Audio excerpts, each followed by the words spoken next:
Ja, velkommen til Vertishow. Vi skal se litt på hvordan vi kan bruke Vertishow til å konstruere noe tannhjul. Når man jobber med tannhjul, så bruker man et begrep som man kaller for modul. Og det er liksom bare forholdet mellom omkrets og antall tenner på tannhjulet. Så hvis man skal sette sammen noe tannhjul, så må man da ha samme modul på tannhjulet. Vanligvis så eller den standarden bruker jeg en sånn delesirkel for tannhjulet, men det blir liksom midt imellom de to tannhjulene som står sammen, men for enkelhets skyld så gjør jeg det litt annerledes. Så bare bruker den botten av tanna som der jeg måler omkretsen på tannhjulet. Men det spiller ingen rolle så lenge man gjør det på alle de tannhjulene man lager og skal sette sammen. Så vi bare går i gang og tegner opp en enkelt tann først. Eller bare vi tegner bare da tverrsnittet av tanna da. Og bruker det som en byggekloss da. Så vi bare setter ut noen punkter for å i omrisset av tannene. Og da tar jeg jo bare halvparten av tannene, og så speiler jeg bare de punktene jeg setter ut da. Så får jeg det symmetrisk på begge sider. Jeg kan for eksempel begynne med å sette ut et punkt der, og et punkt der, et punkt der, og et punkt der, og et punkt der kanskje. Bare selekte de punktene. Og gå på vertices, og så mirror, horisontal. Og så kan jeg jo triangulere det også, så får jeg lage face da. Eller, ja. Sånn.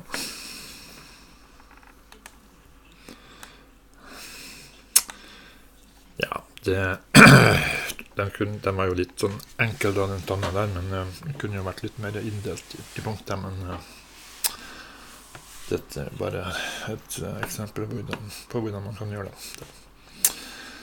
Så hvis vi vil, så kan vi jo justere denne figuren her med for eksempel å gå på select, og så select vertex. Og så kan vi, hvis vi for eksempel vi vil gjøre den delen her litt smalere, så kan vi bare selekte de to punktene der. Og så gå på scale, og så kan vi skalere X. For her i frontvinduet her er jo X vannrett bortover, så det blir liksom X-aksen vi kan skalere litt mindre da.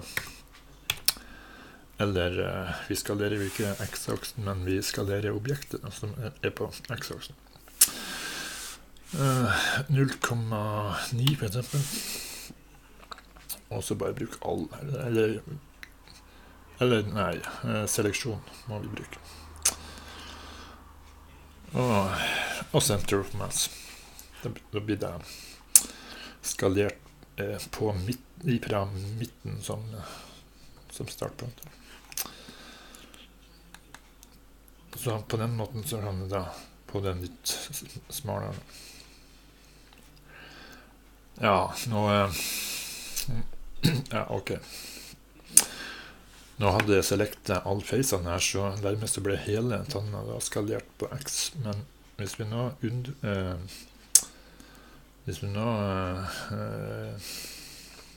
unselect all face, og så bare selekter vi de to punktene der, så kan vi skalere bare de. Scale 0,9. Sånn. Kan jeg gjøre den litt smalere. Sånn, ja.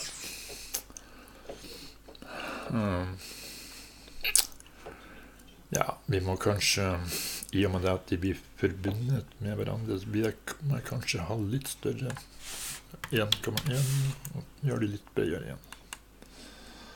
Ja, ok. Ja, vi prøver der. Kan vi bare remove multiple instance vertices som ikke er i bruk. Og da har vi omrisset av en tann. Så hvis vi nå skal lage et tannhjul, så må vi bestemme oss for hvilken modul vi vil ha på den tanna. Før som regel så vil vi jo ikke bare ha ett tannhjul, men vi vil i hvert fall ha 2 tannhjul som står i hverandre. Og da må vi ha samme modul på de tannhjulene. Vi kan jo for eksempel bruke modul 5.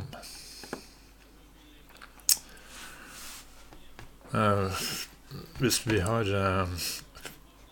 50 tenner og har modul 5, så blir det 50 ganger 5 25, altså 250 millimeter i diameter på den delesirkelen da. Eller for enkelhets skyld så sier vi bare diameter på tannhjulet.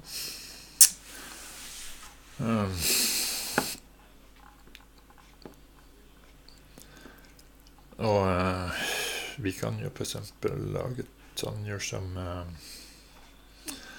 som har 24 tenner. Og da blir det 24 ganger 5 er 120. Så 120 blir altså diameteren på det tannhjulet. Og så 60 som radius. Og vi setter bare ut et punkt i origin. 0, make point.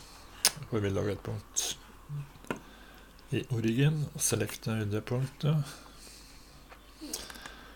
Og så tools B, og så sirkel, og så nå skal vi ha 24 tenner på det tannhjulet, så da bruker vi 24 sirkeldivisjoner, altså deler sirkelen inn i 24 deler. Når vi skriver 24 der, så må vi trykke enter etterpå. Det holder ikke bare med å skrive 24, men vi må trykke enter også. Da blir det registrert i programmet. Så skal vi skrive radius 60. Ja, 120 diameter, og radius blir 60. Bare klikke der. Og der har vi det tannhjulet da, som er 120 i diameter.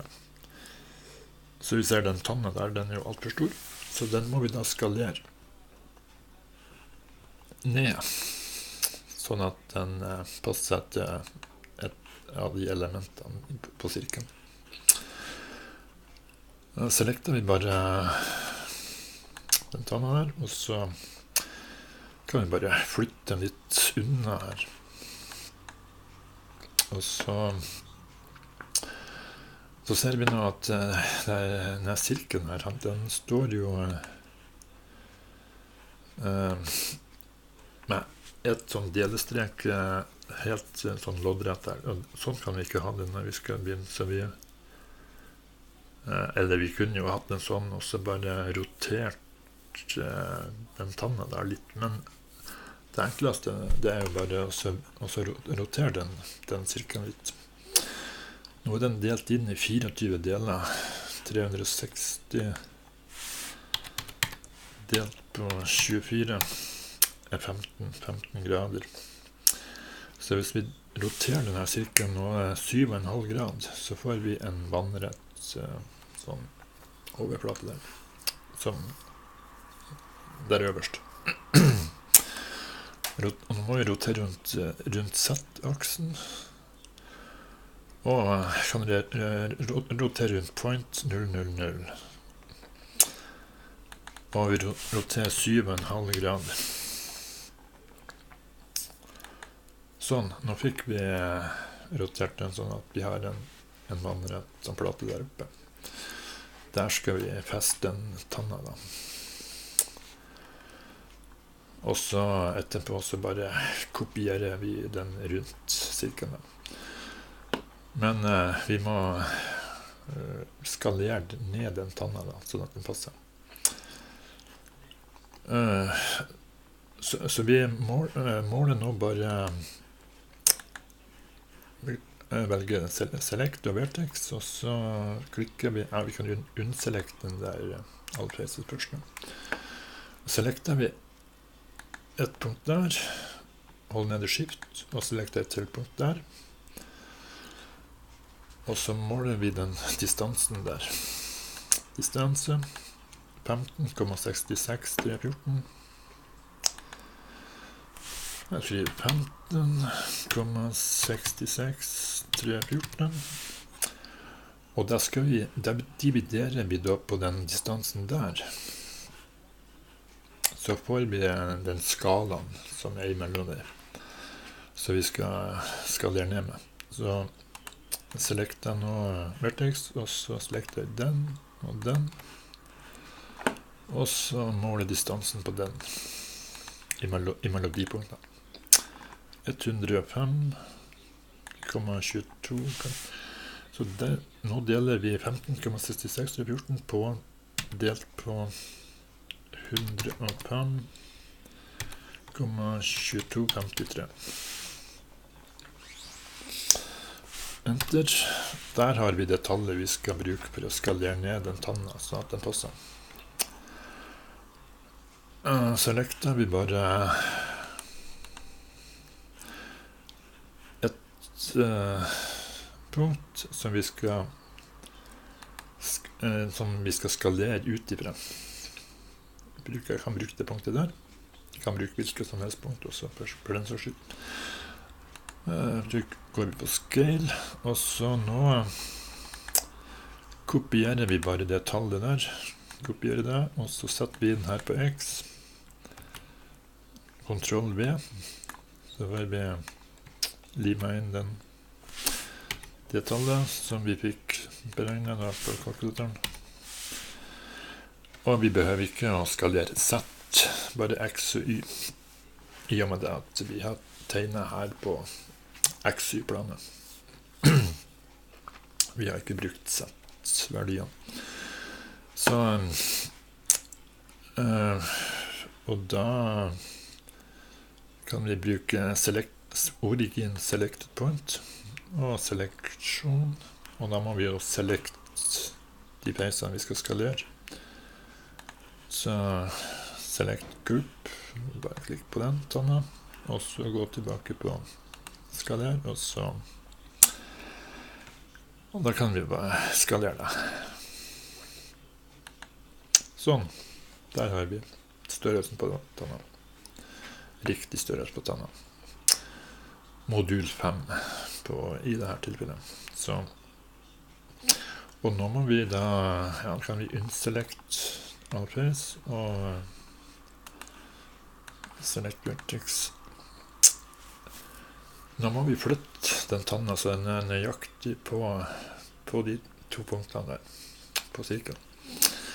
Så for å få det til, så selekter vi først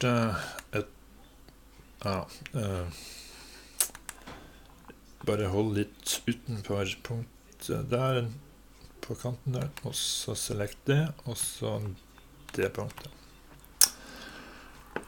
Og så går vi på den vertex-knappen der, og så direksjon. Så får vi beregne en vektor, den vektoren som går imellom de punktene. Sett vektor, og da har vi fått de verdiene for den vektoren der. minus 0,95 på X.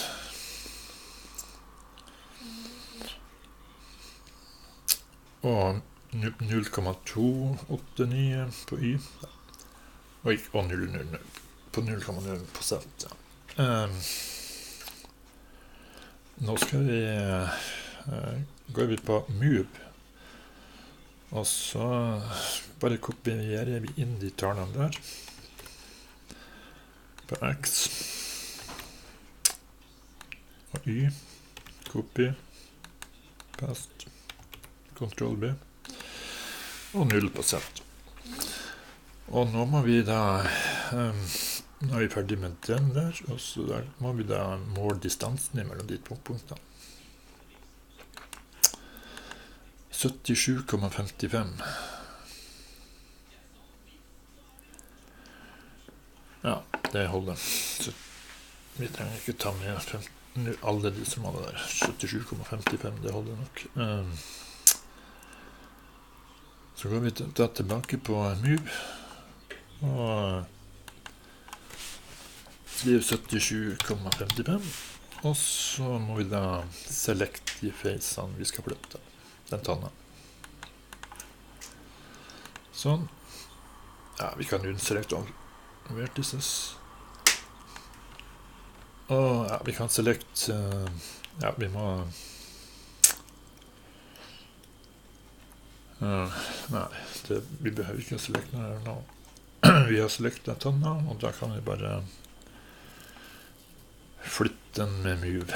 Vi har skrevet inn de verdiene for X og Y, og da må vi jo huke for Move along normal. Litt feil det der, det står Move along normal, det skulle ha stått Move along vektor. Så den skal jeg rette opp neste versjon. Move along vektor har vært bedre hatt der. Men da kan vi bare klikke Move. Og da fikk vi den. Bare med et eneste klikk så fikk vi den på nøyaktig riktig posisjon. Og da kan vi bare kopiere rundt på den rotate-knappen her, og så rotere rundt Z, eller rotate axis Z, og så origin point og 0, 0, 0, og huka for copy, og 24 inndeling av sirkelen gir 15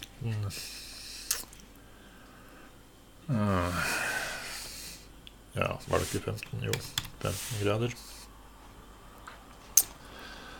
Og da er det bare å klikke rotate. Sånn, så får vi kopiert rundt sirkelen da. Sånn.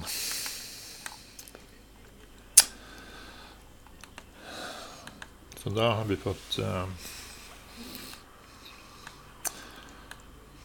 en sånn plate da, som vi kan da bare ekstrakt, og så får vi det her tannhjulet av det.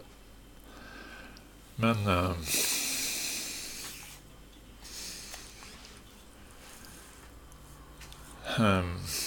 vi må jo kanskje ha et hull for akslinga.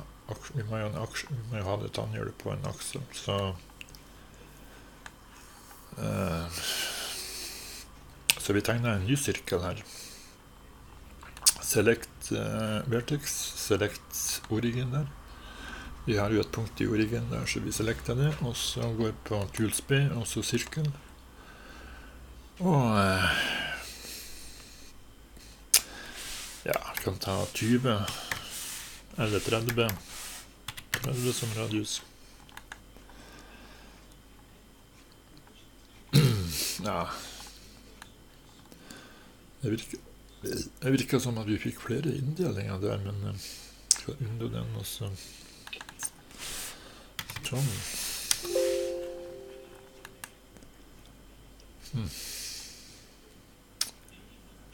Ja. Ja, det spiller ikke noen rolle da. Men vi bare går på grupp, names, og så ja, nå fikk vi mange grupper her.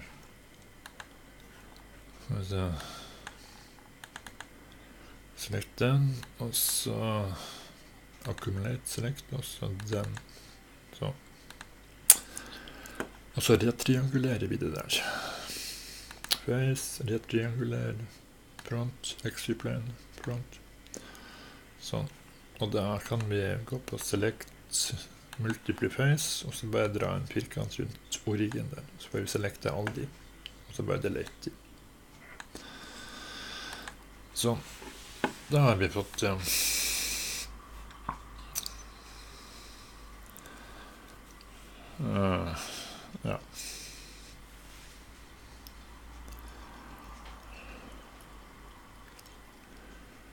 Ok. Vi kunne hatt litt finere inndeling på den indre sirkelen der. Men det er jo bare en demo dette her, altså. Så jeg tror vi bare vi kan rydde opp i vertexene. Vi kan remove multiple instance vertex. Fikk vi remove 410 punkter.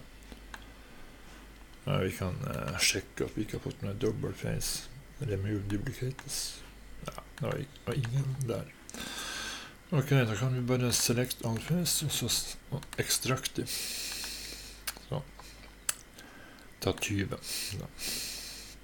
Da har vi fått et tannhjul da. Så vi har kunnet printe ut da, med 3D-printer.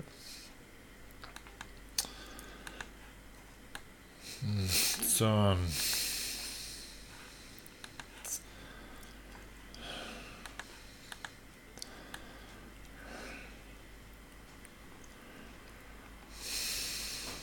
og det er modul 5, altså.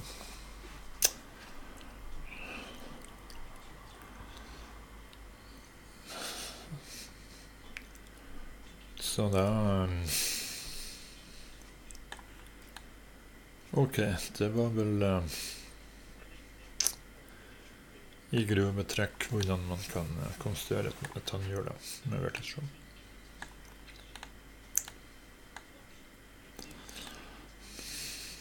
Vi kan jo for enkelhets skyld så kan det jo være greit å bare gjøre alt. Vi kan select all face, og så bare går vi på grip, names, og så kan vi bare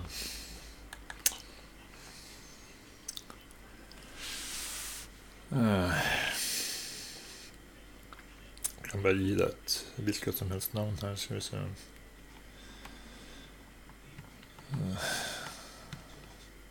Bare skrive tannhjul.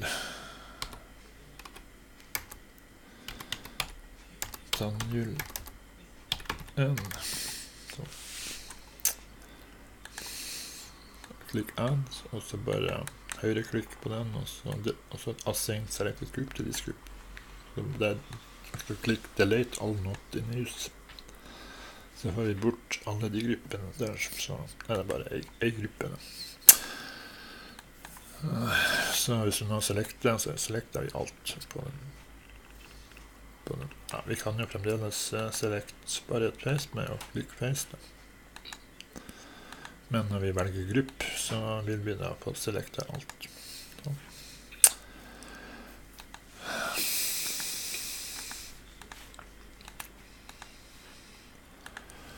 Men det var vel historietrekk på hvordan man kan konstruere tannhjul da.